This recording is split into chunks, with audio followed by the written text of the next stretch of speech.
Shalom.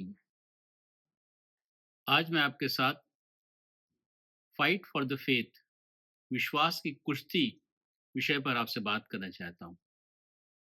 पहला तीमुथियुस 6वां अध्याय 12 पद कहता है, विश्वास की अच्छी कुश्ती लड़ और उस अन्य जीवन को धर ले जिसके लिए तू बुलाया गया और बहुत गवाहों के सामने अच्छा इनकार किया था।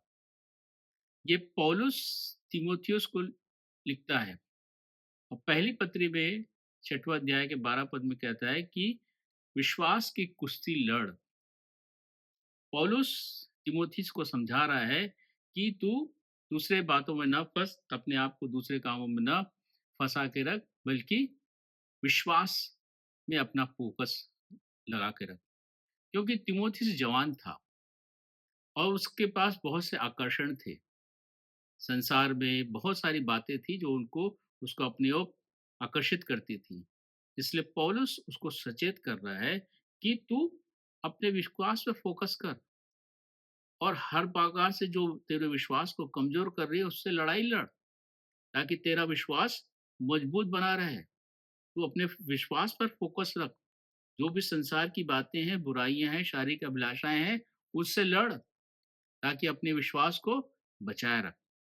दूसरा तीमुथियुस 2 अध्याय 4 पद कहता है, जब कोई योद्धा लड़ाई पर जाता है तो इसलिए अपनी भर्ती करने वालों को प्रसन्न करे, अपने आप को संसार के कामों में नहीं फंसाता। कोई सोल्जर है तो सोल्जर को जो रिस्पॉन्सिबिलिटी मिली है उसमें उसका ध्यान केंद्रित होता है। वो घर की बातों में, संसार की बातों में अपने आप को नहीं फंसाता और वो अपने आप को सिर्फ जिसके लिए वो उसको चुना गया उसके ऊपर ध्यान देता है। इसी उसी बात को, उसी का एग्जाम्पल लेके तो पौलुस यहाँ कहता है कि हमें परमेश्वर पिता ने चुना है। हम परमेश्वर पिता के लोग हैं, हम यीशु मसीह के पीछे चलने वाले लोग हैं। तो हम अपने विश्वास को बनाए रखें और हमारे लिए दूसरी बातें हैं वो सेकेंडरी होनी चाहिए। संसार की बातें, संसार की चिंता, शरीर की अभिलाषा, ये सब हमारी सेकेंडरी होना चाहिए। पहला जो हमारा जिम्मेदारी होनी चाहिए, पहला जो हमारे जीवन का जो प्राथमिकता होनी चाहिए, वो परमेश्वर पिता होनी चाहिए। सबसे पहली बात पौलुस तिमोथियुस को कहता है। दूसरी बात बोलता है, दूसरा तिमोथियुस 2 अध्याय 16 पद, पर अशुद्ध बकवाद से बचा रहे, क्योंकि ऐसे लोग और भी अभक्ति में पड़ जाएंगे। अशुद्ध बकवाद मतलब जो बिना मतलब के जो चर्चाएं हमें कर सकते हैं, वाद विवाद करते रहते हैं, गॉसिप करते रहते हैं, इन सब बातों से अपने आप को दूर रख। क्योंकि ये बातें समय खराब करती हैं। ये बातें मन में तरह तरह के विचार उत्पन्न करती हैं, बहुत सारी विरोध की बातें आती है और ये हमारे विश्वास को कमजोर करती हैं। इसलिए बोलता है कि इन बातों में, इन चर्चाओं में अपने आप को मत फंसा। ये हमारे लिए भी है कि हम भी अपने आप को इन बातों से बचा कर रखें, इन बातों में ना फंसे, गॉसिप ना करें, विरोध की बातें ना करें, विरोध की चर्चाएं ना करें, बुरी चर्चाएं ना करें, क्योंकि ये हमारे विश्वास को कमजोर करती हैं और इससे हमें लड़ना है। क्योंकि हम इससे बच नहीं सकते। इससे हमें लड़ना है, इससे हमें अपने आप को दूर रखना है, अपने आप को बचाना है। तो ये हमारे लिए एक लड़ाई है, ये हमारे विश्वास की लड़ाई है कि हम अपने आप को इससे बचा के रखें। आगे बात बोलता है, दूसरा तीमुथियुस 2:22 में कहता है, जवानी की अभिलाषा से भाग और जो शुद्ध मन से प्रभु का नाम लेते हैं उनके साथ धर्म, विश्वास और प्रेम और मेल मिलाप का पीछा कर। जवानी की अभिलाषा से भाग। हमारे जीवन में बहुत सी अभिलाषाएं हैं। जैसा पहला यूहन्ना 2 अध्याय 16 पद कहता है, शरीर की अभिलाषा, आंखों की अभिलाषा, जीविका का घमंड और ऐसी बहुत सी बातें हैं जो हमें संसार की ओर खींचती हैं, संसार की ओर आकर्षित करती हैं, हमें संसार में फंसाती हैं।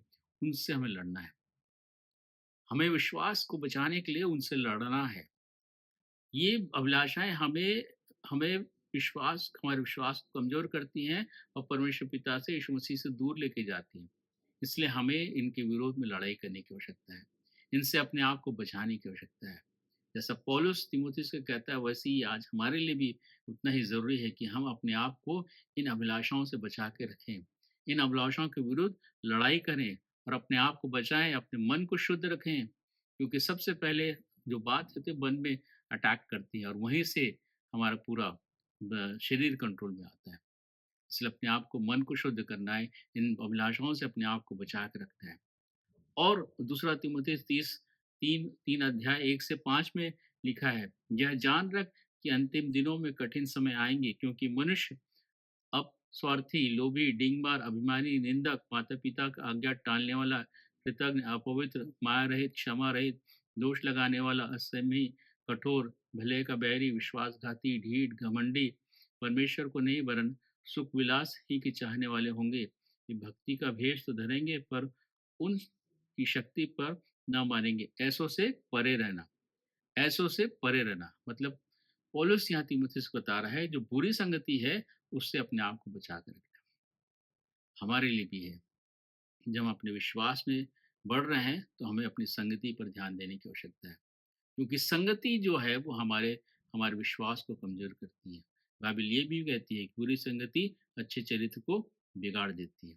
इसलिए हमें अपने चरित्र को बना के रखने के लिए, अपने विश्वास को बना के रखने के लिए अपनी संगति पर ध्यान देना पड़ेगा कि हम किसके साथ बैठ रहे हैं, किसके साथ हम बातचीत कर रहे हैं, किसके साथ हम ज़्यादा समय बिता रहे हैं, क्योंकि यही संगति हमारे विश्वास को कमजोर कर सकती है। यदि हमारी संगति अच्छी नहीं है, यदि हमारी संगति में बुरे लोग हैं, तो हमारा विश्वास कमज़ोर हो सकता है।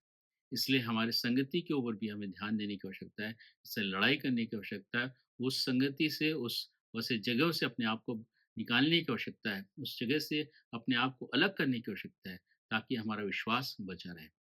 इसलिए हमें अपने विश्वास को बचाने के लिए हमें बहुत सारे लड़ाइयों को करनी है। अपने आप को बचा के रखने के लिए, विश्वास को बचा के रखने के लिए हमें लड़ाई करने की आवश्यकता है। एक योद्धा के समान लड़ने की आवश्यकता है, अपने टारगेट में फ़ोकस करने की आवश्यकता है, अपने मन को सँभाल के रखने की आवश्यकता है, अपनी अभिलाषाओं को अपने से दूर करने की आवश्यकता है, अपनी संगति को अच्छी संगति में बनाए रखने की आवश्यकता है। ये सब फ़ाइट करेंगे, तभी हम अपने विश्वास की रखवाली कर सकते हैं। पौलुस अंत में कहता है दूसरा तीमुथी 4:7 में, मैं अच्छी कुश्ती लड़ चुका। पौलुस अपना एग्जाम्पल देता है, मैंने अपनी कुश्ती लड़ चुकी है, मैंने अपनी दौड़ पूरी कर ली है, मैंने विश्वास की रखवाली की है। बोलता है मैंने विश्वास की रखवाली की है। क्या हम आज कह सकते हैं मैंने विश्वास की रखवाली की है? जब तक हम इन लड़ाई नहीं करेंगे, जब तक हम विश्वास को के लिए हम अपने आप को इन सब बातों से बचा के नहीं रखेंगे, तब तक हम नहीं कह सकते कि हमने अच्छी कुश्ती लड़ी है, हमने अपनी दौड़ पूरी कर ली है, हमने विश्वास की रखवाली की है। विश्वास की रखवाली के लिए एक अच्छी लड़ाई करना बहुत ज़रूरी है, ताकि हम अपने विश्वास को बनाए रखें, अपने विश्वास में दृढ़ रहें और परमेश्वर के साथ संगति में बने रहें। परमेश्वर इन वचनों के द्वारा हम सबों को बताए कि आशीष दे।